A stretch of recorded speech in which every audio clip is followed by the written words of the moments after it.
going on, gang? Welcome back. My name is Savilian. I'm the host of this show, and today I'm talking about what is easier, being positive or negative. Now, this is my first pod in a little minute, so work with me if I'm a little bit rusty. Basically, I got presented this idea the other day from a friend, basically asking me, what my opinion was on whether or not I thought it was easier to be negative or positive or optimistic, pessimistic versus optimistic, like which one requires more or less energy. And, I did a bit of thinking about it, and I wanted to discuss that here today. So, if you follow my content, you are probably aware that, I am naturally a fairly optimistic person, and so much so that, it kind of might seem a little bit much at times. But I'm just like, look, considering the darkness that I've come from, considering the negativity that I used to surround myself with, I am I'm happy to be a little bit over the top now, because I'd rather be that than go back to, where I was. So anyway, let's talk about it. This is my opinion, okay? Obviously, you're on my podcast. Now, pessimism / negativity requires less energy. The reason is, I think, to do with the fact that we are biologically wired to look for problems. We are biologically wired to look for issues, concerns, things that might hurt or harm us. So we are constantly looking out for, or mentally, emotionally preparing ourselves, maybe even physically preparing ourselves for things that might challenge our health and safety.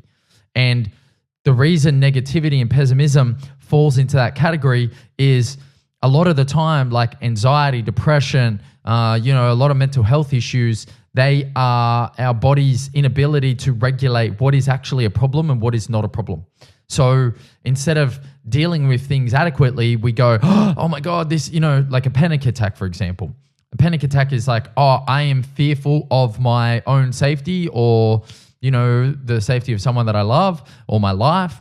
And because that energy comes up, but it's actually not something that I can necessarily do anything with at this moment in time, I bottle that up, and it has to come out somewhere, some way. So it comes out as a panic attack.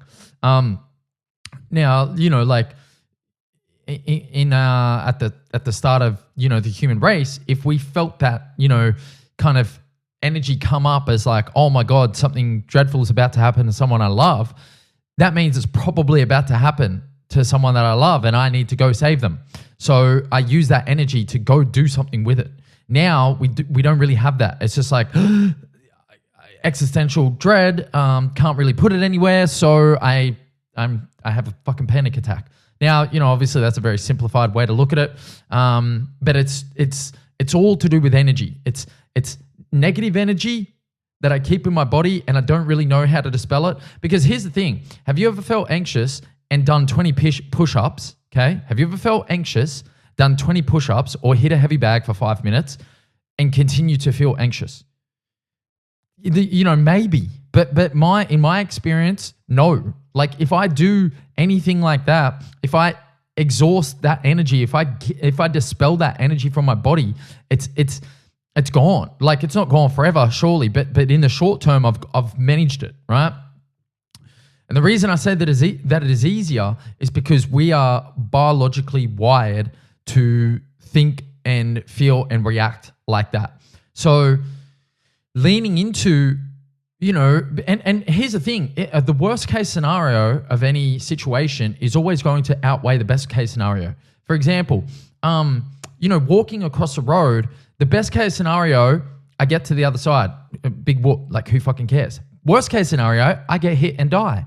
And they're very contrasting, moments.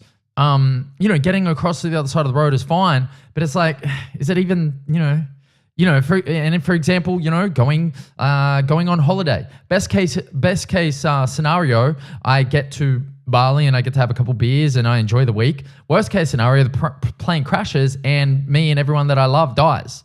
Like, you know what I mean? The worst case scenario in any situation is always going to significantly outweigh the best case scenario. So we are constantly looking for that worst case scenario because that weighs so much more heavily on us. And the reason I think it takes less energy to do that is because the consequences are just so heavily skewed towards kind of being negative, being pessimistic, and kind of sitting in that energy. So it's easier, because we are predisposed to it, right? Especially in the current world that we live in, where anxiety, fear, doom scrolling, clickbait. We just live in this world that is like hypersensitized and hyper vigilant and hyper fear induced, where it's just way easier to just sit in the realm and in the pocket of like, well, do you know what? Everything's fucked anyway, so that's just easier to roll with that energy. Now, that's the kind of, in a nutshell, in my opinion, fear, negativity, pessimism, sadness. They are easier to tap into. Or they take less energy because I feel like they're more natural to the kind of key role that we all have, and that's to survive as a human race, right? Now, I think that although it takes effort in the beginning to be more positive and optimistic, even though it takes more effort in the beginning, I think and eventually it does become easier. And it takes less energy. It probably still always takes slightly more energy because, as I said, there's less barriers to feeling it and thinking it. If I want to be positive about things, I'm kind of constantly being dragged back by the reality of life and the difficulty of everything. So it's kind of like it's always kind of constantly like grabbing at me, trying to pull me back. So there is always that sense that it's going to take more energy potentially, forever to be that. But I'm not talking necessarily about like just being happy or positive or optimistic. I'm talking about just removing expectations altogether. There's that I don't know, it's like a parable of like the guy who won the lottery, right? This guy didn't have a lot of money, wins the lottery, and everyone around him's like, "Oh man, that's crazy! Well done! Oh wow, we're so excited for you, so happy!" He has all this money, blah blah blah. Anyway, man, so lucky, and he goes, "Yeah, I guess, right?"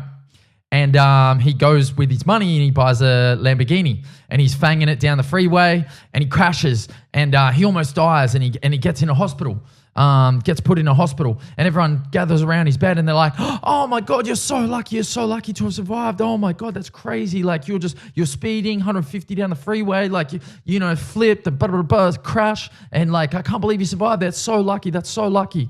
And he's like, "Yeah, I guess."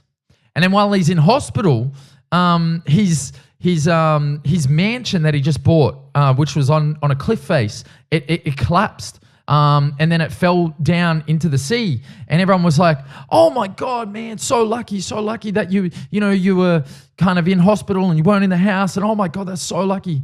And he goes, "Yeah, I guess." And so, I probably butchered that parable, but the idea is like, and like things are always going to be good and bad. Like there's no perfect day, there's no perfect moment, there's no perfect solution. The goal is just to be grateful for all of it, the good and the bad. And that's why to me, gratitude is such a powerful practice, because it allows me to put my energy in the only thing that is worth putting my energy in, and that is what's in front of me. Like the reality of things. The reality of things are, it's not great. It's not horrible. It just is. And that's all I can work with, because that's all I have.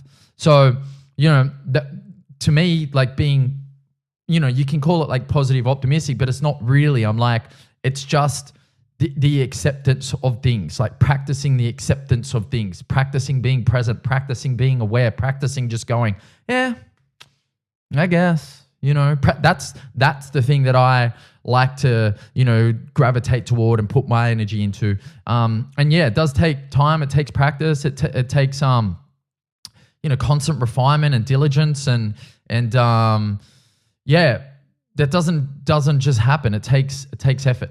But it's worth it because I know that when shit hits a fan, I am not a person that's going to go,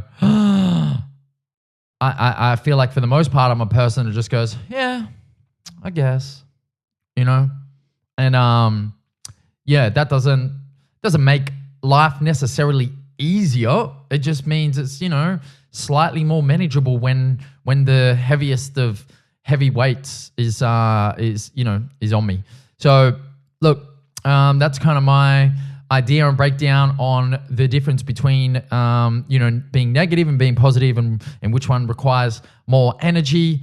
As I said, just in summary, TLDR, I believe that being negative / pessimistic is like more innate to being human, i.e. the survival of the human race, because we have to have those anxieties built into us because we have to actually fear stuff, and because that is so second nature, human nature, then it is definitely easier and requires less energy. But eventually over time, if you practice gratitude, if you practice non-reaction, I guess, then that will become easier. But as I said, it does take time. It takes a lot of time. It takes years and years and years of just showing up and trying to be grateful for every single fucking thing that comes your way, regardless of how good, bad, big, small, pretty or ugly it is.